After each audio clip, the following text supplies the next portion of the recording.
Welcome back to another episode of The Joy of Bodybuilding. As promised, I'm going to try and start these videos answering a couple questions that you guys have asked. So this video, I'm going to answer some questions a little bit more in depth that I selected out of the questions that I do on my Instagram. So every Tuesday, I do a What Does the Fox Say on my story on Instagram. So if you have any questions, make sure you tune in to my Instagram then. And you can ask your questions there, and I will pick from those which ones get answered a little bit more in depth on YouTube. Any of the easier ones, I'll answer right there on my story. So let's get to a couple questions. So is it possible to gain muscle and lose fat at the same time? I can address this a little bit more in depth in a future video, but basically the answer is yes. Now, it is much more challenging to put on muscle when you're not in a calorie surplus, because if you're going to be losing fat, typically you have to be in a calorie deficit, meaning you're taking in less calories than you are actually using and burning throughout the day. So the most common scenarios for this to happen is if the person is overweight and a new lifter. So if you have a lot of body fat to burn, your body can use that stored fat as energy to burn, and then if you're getting in enough protein, it can build muscle at the same time as you're burning off body fat. So new lifter is one scenario.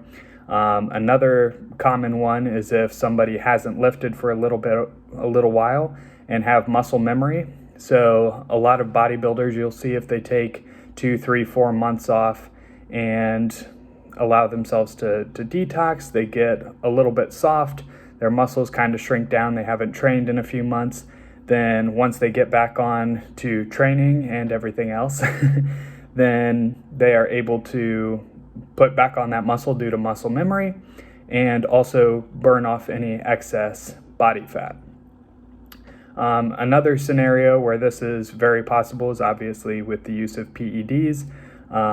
You're able to build muscle much easier and recover much faster, even if you are in a calorie deficit. So if you're getting enough protein, people who are enhanced do have an advantage there to building muscle while at the same time burning fat. So like I said, I can get a little bit more detail in a later video, but I hope that gives you an answer to your question. So this is a deep question. I'll get into it as openly and succinctly as I can while keeping it fairly brief for this video. I can get more into detail on this in future videos. But the basic answer is about a year and a half ago or so, I had come off of competing at the Arnold Classic 2020. I realized I was not up to par with all the other national level competitors. And between that and comparing myself with all the professional bodybuilders and people that I was following on my Instagram feed, I just started putting a lot of pressure on myself that I really had to get that pro card. And my mindset is always very determined and do whatever it takes. So I was like, okay, we're going to step it up to the next level, go beyond the GNC supplements, and really put everything into this prep for the past Arnold Classic 2022 back in March. So I did, and at the end of that prep, I was just giving my body a little break. So I had come off of everything. I wasn't training super hard, and that is when several pro bodybuilders showed up in the news, one after the other, passing away.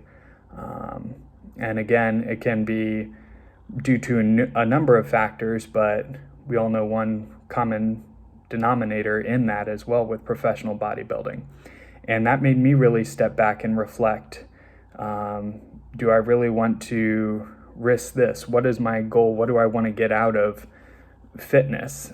After all, this is a health and fitness industry is what it started as.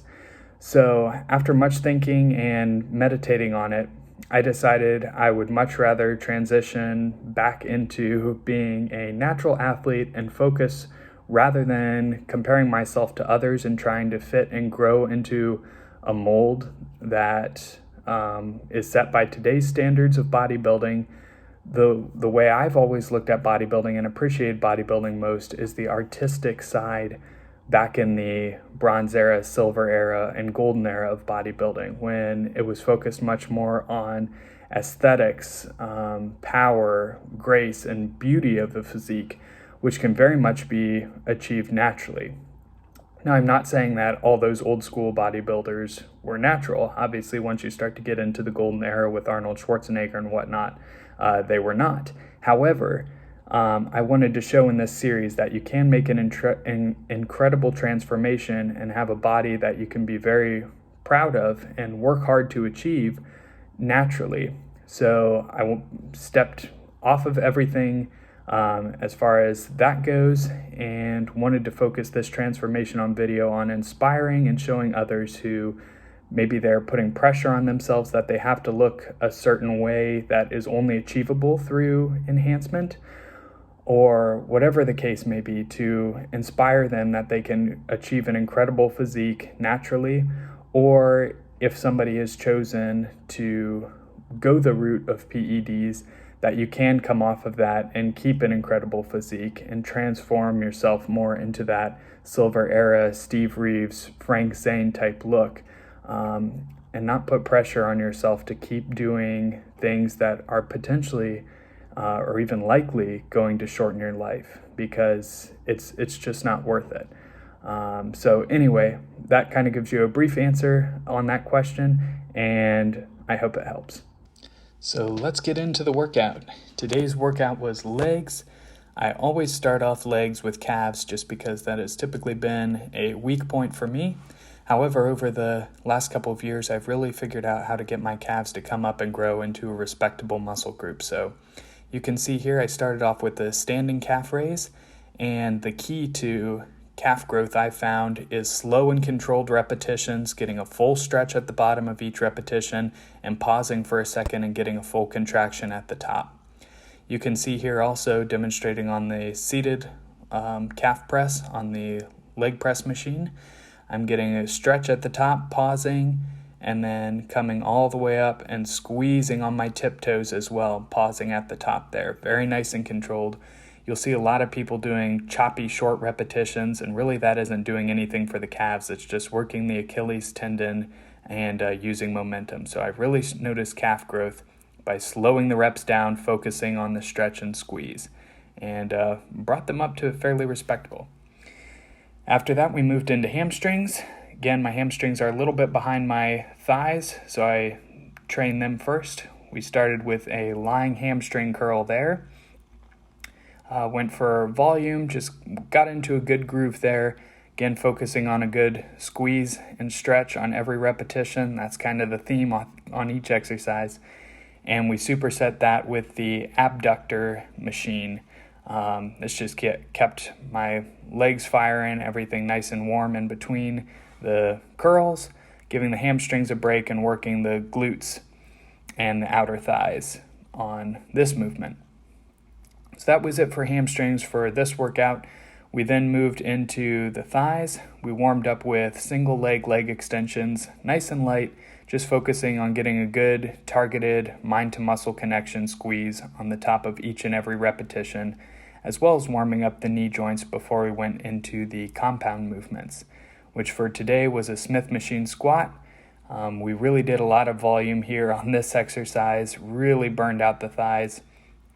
You can't really see in this video here, but I actually had my heels elevated on a squat wedge. You can also use weight plates or a board to elevate your heels, but I find this really helps me target my thighs and minimize the stress and pressure on my lower back. So that's really helped me bring my legs up, and this was a very common golden era exercise as well. Then we moved into single leg press on the cable leg press. I really like the constant tension this exercise gives me. And you'll notice here my range of motion is actually fairly short. And I find that's because if I go any deeper, it shifts the tension onto my glute and off of my quads. So that short range of motion is actually intentional. And then we finished up with single leg extension again. This time we went heavier and went to failure on all the sets. you'll actually notice here, I caught the end of the set here on the video to show you that once I was unable to get any more complete range of motion repetitions with control, I actually really focused on the quad with just a couple partial repetitions to finish. All right, thank you guys so much for watching. You can feel free to leave any questions down in the comment section below. I will get to them whenever I see them and have a chance. I try and check those daily, so thank you again so much for your support. And as always, happy lifting and God bless.